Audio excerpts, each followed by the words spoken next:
Electrical Measurement, EEM, third semester, chapter 2nd, Measurement of Voltage and Current. ठीक आहे, syllabus बघूयात आपण. Syllabus chapter 2चा, त्यामध्ये त्यांनी पहिला पॉईंट दिला आहे ॲनालॉग मीटर्स. त्यात 2 भाग आहेत, PMMC आणि MI इन्स्ट्रुमेंट. दुसरा आहे DC ॲममीटर, ज्याच्यामध्ये युनिव्हर्सल शंट आणि मल्टी रेंज या 2 कॉन्सेप्ट आहेत. तिसरा आहे DC व्होल्टमीटर, त्यामध्ये सुद्धा मल्टी रेंज आणि लोडिंग इफेक्ट, सेन्सिटिव्हिटी हे कॉन्सेप्ट आहेत. फोर्थ आहे AC व्होल्टमीटर, जे की रेक्टिफायर टाईपचे आहेत. फिफ्थ आहे ओहम मीटर आणि सिक्स्थ आहे क्लॅम्प ऑन मीटर.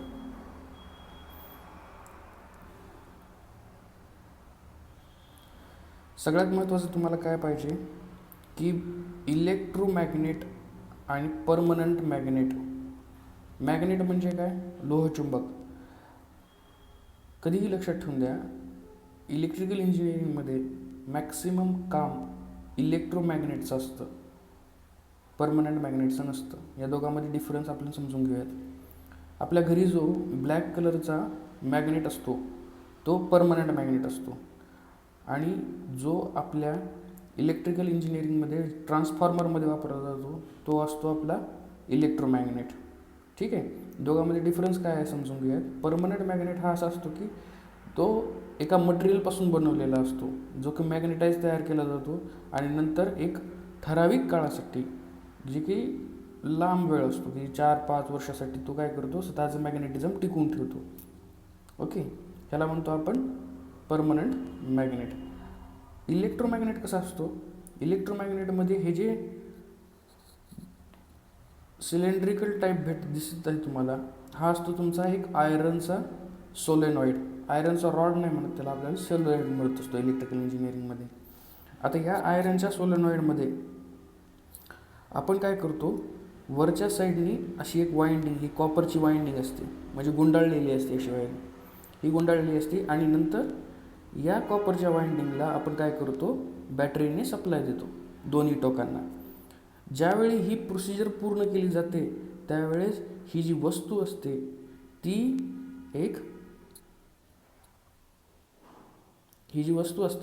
ती एक पूर्णपणे मॅग्नेट म्हणून काम करते. जसं हे काम करतं तसं काम करते. मग तुम्ही ज्यावेळेस सप्लाय काढून टाकाल त्यावेळेस तो परत नंतर आपल्या मूळ स्थितीवरती येत असतो. पण परमनंट मॅग्नेटचं तसं नसतं.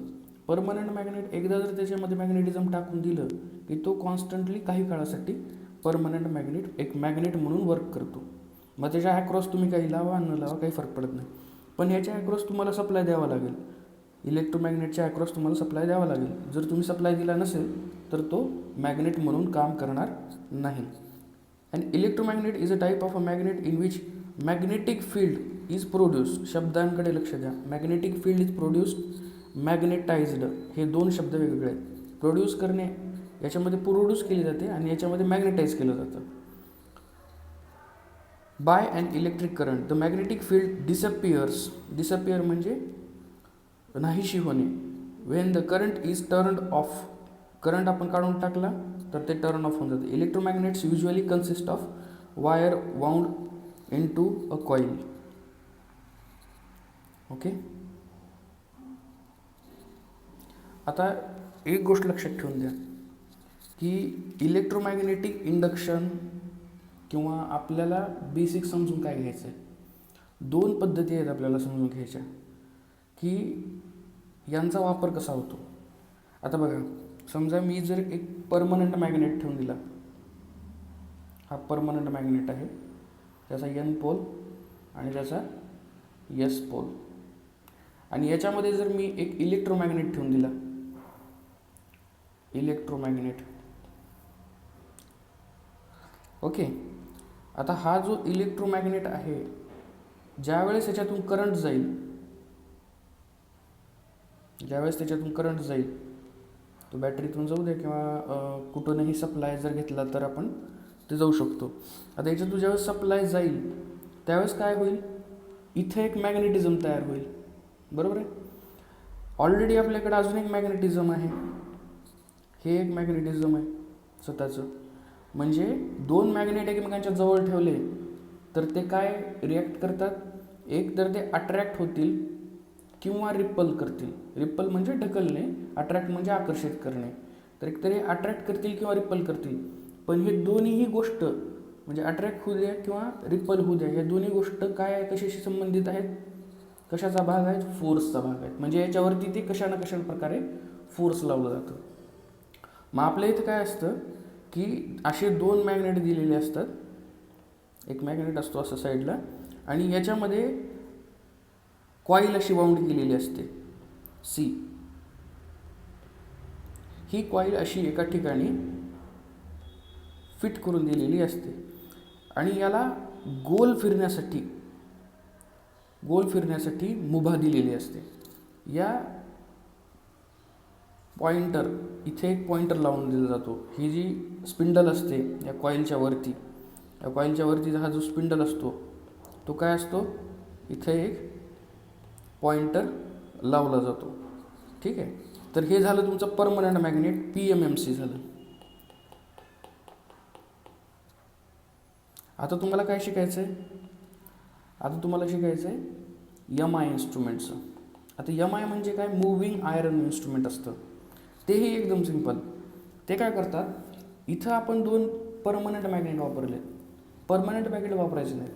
इथं आपण कोणते मॅग्नेट वापरायचे, एकदम इलेक्ट्रोमॅग्नेट वापरायचा. मग आता इलेक्ट्रोमॅग्नेट कसा तयार करत असतो आपण, की एक आयरनचा सॉलिनॉइड असतो, त्याच्यावरती आपण वायंडिंग करतो. ह्याच्याऐवजी काय करायचं, सरळ सरळ एक कॉईल घ्यायची, अशी वायर असते, त्याला वाऊंड करत राहायचं कॉन्स्टंटली. आता हे वाऊंड झाल्यानंतर याला आपल्याला सप्लाय द्यायचा आहे, प्लस मायनस. आता हे दिल्यानंतर ज्यावेळेस सप्लाय देतो आपण त्यावेळेस हे काय करेल, एक मॅग्नेटिझम तयार करेल स्वतःचं, बरोबर आहे. त्याच्यामध्ये तुम्ही एक आयरनचा पीस ठेवून द्यायचा आहे, आता मॅग्नेट आणि इलेक्ट्रोमॅग्नेट या दोघांचा आपल्याला गुणधर्म माहिती आहे की मॅग्नेट म्हणलं की ते आयरन पीसला अट्रॅक्ट करतं किंवा रिपल करतं. मग आता या कंडिशनमध्ये सुद्धा फोर्स कशावरती अप्लाय होणार, या आयरन पीसवरती अप्लाय होणार. मग जसं करंट जेवढा जास्त असेल तेवढं मॅग्नेटिझम जास्त असतं आणि जेवढं मॅग्नेटिझम जास्त असेल तेवढा जास्त फोर्स या कॉईनवर लागेल किंवा आयरनच्या पीसवरती लागेल. यामुळं काय होत असतं की हा आयरन फोर्सफुली मूव्ह केला जातो. मग आपण असं मेकॅनिझम द्यायचं की हा आयरनचा पीस जो आहे तो कसा मूव्ह होईल, सर्क्युलरमध्ये मूव्ह व्हायला पाहिजे, गोल मूव्ह व्हायला पाहिजे. ठीक आहे. यामुळं काय होईल, या आयरनच्या पीसला आपण जर पॉइंटर लावून दिला तर तो स्केल काय करेल, मेजर करायला लागेल. मग जेवढा करंट असेल तेवढाच हा आयरनच्या पीसवरती फोर्स लागेल आणि जेवढा आयरनच्या पीसवरती फोर्स लागेल तेवढाच पॉइंटर फिरेल. ही साधी सरळ गोष्ट आहे. ठीक आहे. तर हे दोन मेकॅनिझम्स जे आहेत हे आपल्याला इलेक्ट्रिकल इंजिनिअरिंगमध्ये जी मेजरमेंट आहे त्याच्यामध्ये सगळ्यात महत्त्वाचे आहे. आता हेच दोन प्रिन्सिपल आपल्याला पुढं भरपूर ठिकाणी पाहायचे. बघा, permanent moving magnet, moving coil आणि मूव्हिंग आयरन इन्स्ट्रुमेंट, हे दोन इन्स्ट्रुमेंट तुम्हाला माहीत असणं गरजेचं आहे. दोघांचेही प्रिन्सिपल जे मी मागं शिकवलेले आहेत तुम्हाला, हे बघा, हे लक्षात ठेवून द्या. दोन मॅग्नेट, त्याच्यामध्ये एक कॉईल, त्या कॉईलला सप्लाय दिल्यानंतर कॉईलला एक स्पिंडल लावलेली आहे. आता त्या स्पिंडलला एक पॉइंटर लावलेला आहे. जेवढा कॉईलमधून करंट जाईल तेवढा स्पिंडल फिरेल, तेवढा स्पिंडल फिरल्यानंतर पॉइंटरसुद्धा तेवढाच फिरेल. परत नंतर एक कॉईल घेतलेली आहे, त्या कॉईलच्यामध्ये तुम्ही आयरन पीस एक टाकून दिलेला आहे. आयरन पीस टाकल्यानंतर त्या आयरन पीसला तुम्ही स्पिंडल लावून दिले, स्पिंडलला नंतर पॉइंटर लावून दिलेला आहे. जेवढा कॉईलमधून करंट वाहील तेवढंच तुम्हाला नंतर पॉइंटर दिसायला लागेल. सेम कंडिशन आहे बघा इथं. हे झाले तुमचे परमनंट मॅग्नेट. ठीक आहे. आणि याच्यामध्ये त्यांनी कॉईल बनवून दिलेली, हे टॉप व्ह्यू आहे, वरून पाहिल्यानंतर कसं दिसतं ते आहे. परत याच्यामध्ये स्वॅम्पिंग रेजिस्टर, कॉपर प्लस मॅग्नीन, हे एक मटेरियल यूज केलं जातं. आपण हे जे इथं असतं रेजिस्टर त्याच्यामध्ये आपण हे मटेरियल यूज करत असतो. ठीक आहे. हे परमनंट मॅग्नेट आहे, याच्यामध्ये हे कॉईल दिलेली आहे बघा, जसं मी तुम्हाला सांगितलं होतं. आणि हे जे आहे पॉइंटर झालं. आता जेवढा करंट ह्या कॉईलमधून जाईल तेवढाच पॉइंटर मूव्ह होणार आहे. ठीक आहे. नेक्स्ट, ज्यावेळेस आपण मूव्हिंग आयर्न बघतो, मूव्हिंग आयर्नचं सुद्धा सेम कंडिशन आहे बघा. ही जी आहे हे आयरनची वेन, ही मूव्हिंग आयरन म्हणून म्हणू नका किंवा फिक्स्ड आयरन वेन म्हणू नका, ह्याच्यामध्ये फक्त आयरन वेन लक्षात ठेवून द्या. बेसिक लेवल आहे तुमचं, तुम्हाला जास्त घेता येणार नाही अजून. आणि ह्याच्या अक्रॉस बघा, बाहेर आहे बघा, हे जी बाहेरची सिस्टम आहे याची, हे पहा बाहेरची सिस्टम ही काय आहे, कॉईल आहे. आता ह्या कॉईलला ते काय करतात, सप्लाय देतात, इकडून एक लीड आणि इकडून एक लीड अशी सप्लाय दिली की इथे एक मॅग्नेटिझम तयार होतं. आणि हे जरा आयरन पीसेस आहेत, आयरन पीस अट्रॅक्ट होतील किंवा रिपल होतील. परत नंतर हा जो आयरन पीस आहे मी सांगितल्याप्रमाणे एका स्पिंडलला लावला जातो.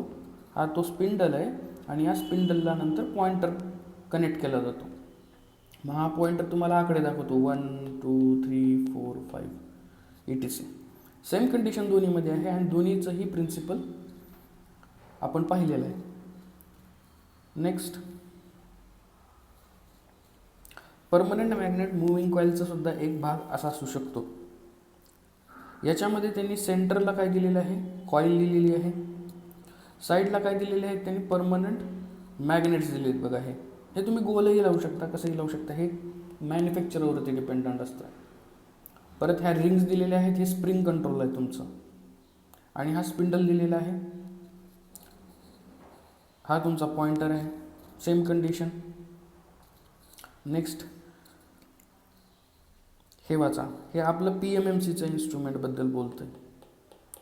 काय आहे, a coil of thin wire is mounted on an aluminum frame, that is spindle, positioned between the poles of a U-shaped permanent magnet which is made up of magnetic alloys like alnico. ठीक आहे, aluminum, nickel, cobalt. The coil is pivoted on the jeweled bearings. Bearings वर लावलं जातं. Thus the coil is free to rotate. The current is fed to the coil through spiral springs which are 2 in numbers. स्प्रिंग्सच्या मार्फत तुम्ही काय करता, current provide करता कॉईलला. The coil which carries a current which is to be measured moves in a strong magnetic field produced by the permanent magnet, and pointer is attracted or attached to the spindle which shows the measured value. जे मी तुम्हाला सांगितलं तेच फक्त इंग्लिशमध्ये इथं सांगण्यात आलेलं आहे. The coil is pivoted and rotated. Okay, spindle working when a current flow through the coil, it generates magnetic field which is proportional to the current. आता इथे हे वाक्य लक्षात ठेवून द्या कधी पण, it generates magnetic field which is proportional to the current in case of ammeter. मग हे वाक्य आल्यानंतर हे कधी लक्षात ठेवून द्यायचं, हे वाक्य आल्यानंतर ह्याच्या पुढचं एक वाक्य असतं, the deflecting torque is produced by the electromagnetic action of the current in the coil and the magnetic field. हे लक्षात ठेवून द्या. ओके, आता मी याला समजून सांगतो तुम्हाला नंतर. सेकंड, जे मूव्हिंग आयरन होता त्याचं सुद्धा सेम डायग्राम आहे, सेम वर्किंग प्रिन्सिपल आहे. कारण ते थोडंसं जास्त जमलिंग होईल म्हणून मी तुम्हाला सेम डायग्राम घेतलेली आहे जी की मागे वापरलेली होती.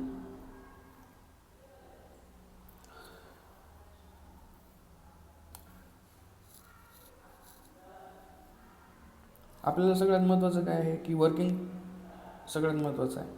दी moving iron instruments are used the stationary coil of copper or aluminium. एक स्टेशनरी कॉईल वापरलं जातात, कॉपर किंवा aluminium, which acts as an electromagnet.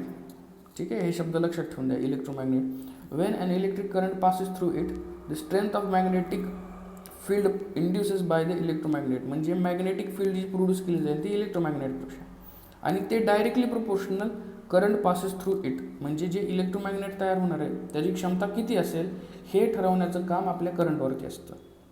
The plates or Wien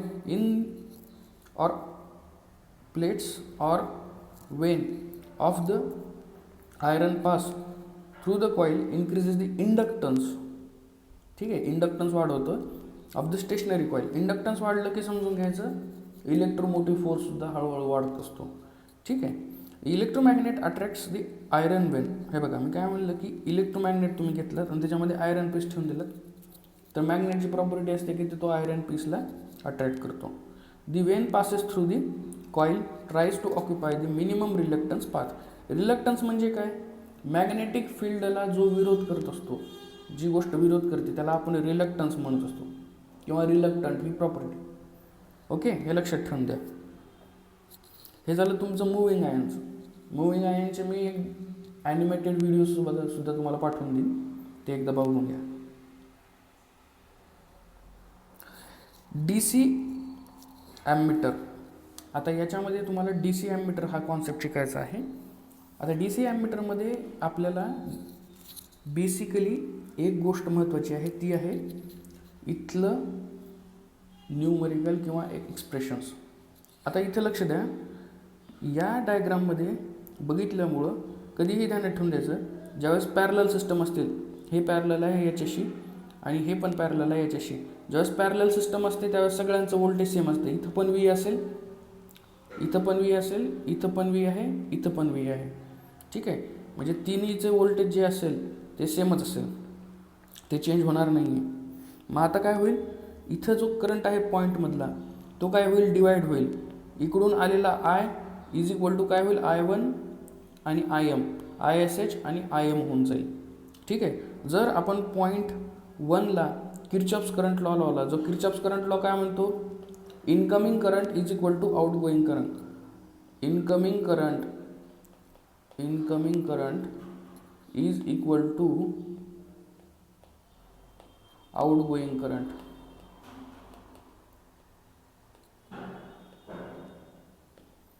ठीक आहे, मग इनकमिंग करंट कोणकोणते आहे त्याच्यामध्ये, I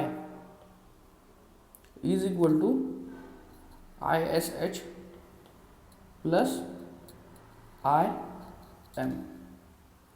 ओके, आता यांना पहा तुम्ही व्यवस्थित. हे झालं तुमचं पहिलं इक्वेशन. आता दुसरं इक्वेशन कसं होईल, ISH काय असेल, ISH मग काय असेल, I मायनस IM असेल. हे लक्षात ठेवून द्या, हे इक्वेशन आपल्याला वापरायचं आहे भरपूर ठिकाणी. क्लिअर आहे. आता आपल्याला बेसिक काय माहिती आहे की व्होल्टेज इथलं आणि व्होल्टेज इथलं सेम आहे. तर मग किर्चॉफ्स करंट लॉ लावल्यानंतर आपल्याला ISHची व्हॅल्यू भेटली. तर आपल्याला काय करायचं आहे, ह्या दोनही इक्वेशन्स एकमेकांना इक्वेट करायचे. तर मग काय होईल, ओहम्स लॉ लावा. ओहम्स लॉनुसार काय असेल, ISH मल्टिप्लाय बाय RSH इथलं व्होल्टेज येईल is equal to IM multiply by RM म्हणजे इथलं. ठीक आहे, I into R is equal to ही असतं. हे ओहम्स लॉनुसार येतं. आपल्याला बेसिकली काय काढायचं असतं, RSH हीची व्हॅल्यू काढायची असते. का? कारण हे गॅल्व्हॅनोमीटरच्या ॲक्रॉस लावायचं असतं किंवा गॅल्व्हॅनोमीटरमध्ये ॲक्रॉस असतं, एक इंटरनली डेव्हलप असतात ह्याच्यात. ओके, तो RSH is equal to IM multiply by RM divided by ISH.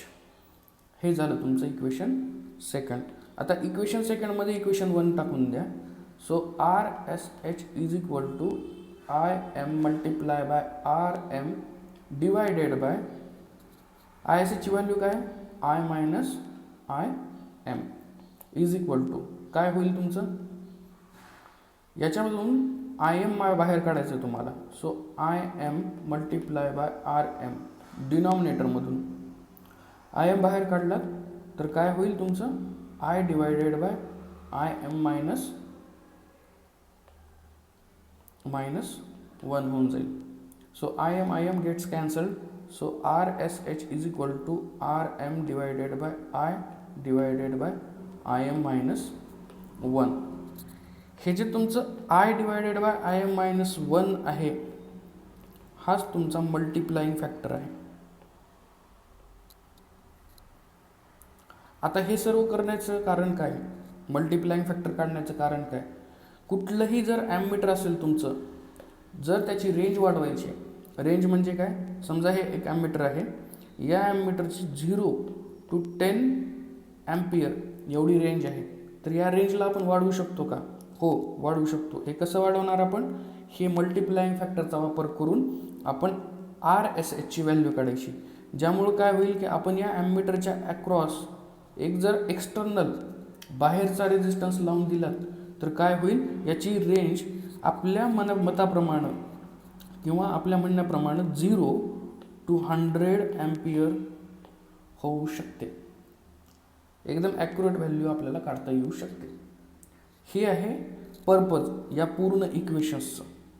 काय करणे, रेंज मल्टिप्लिकेशन, म्हणून त्याला आपण काय म्हणलं, मल्टी रेंज. ठीक आहे. आता मल्टी रेंज करण्याचा अजून एक कॉन्सेप्ट आहे. हे पहा, अगोदरच्या डायग्राममध्ये आपण या 3 रेजिस्टरला पाहिलेलं नव्हतं, पण हे असं एक रेजिस्टर आणि असं एक मीटर दिलेलं होतं आणि डायरेक्टली सप्लाय दिलेला होता. पण या डायग्राममध्ये मल्टी रेंज करण्यासाठी तुम्हाला अजून 3 रेजिस्टन्सेस ॲड केलेले आहेत, हे लक्षात ठेवून द्या. मग जे मागच्या डायग्राममध्ये शिकवून दिलं तेच इथं होईल. मग ते सेपरेट आपल्याला प्रत्येक रेजिस्टरला वापरावं लागेल.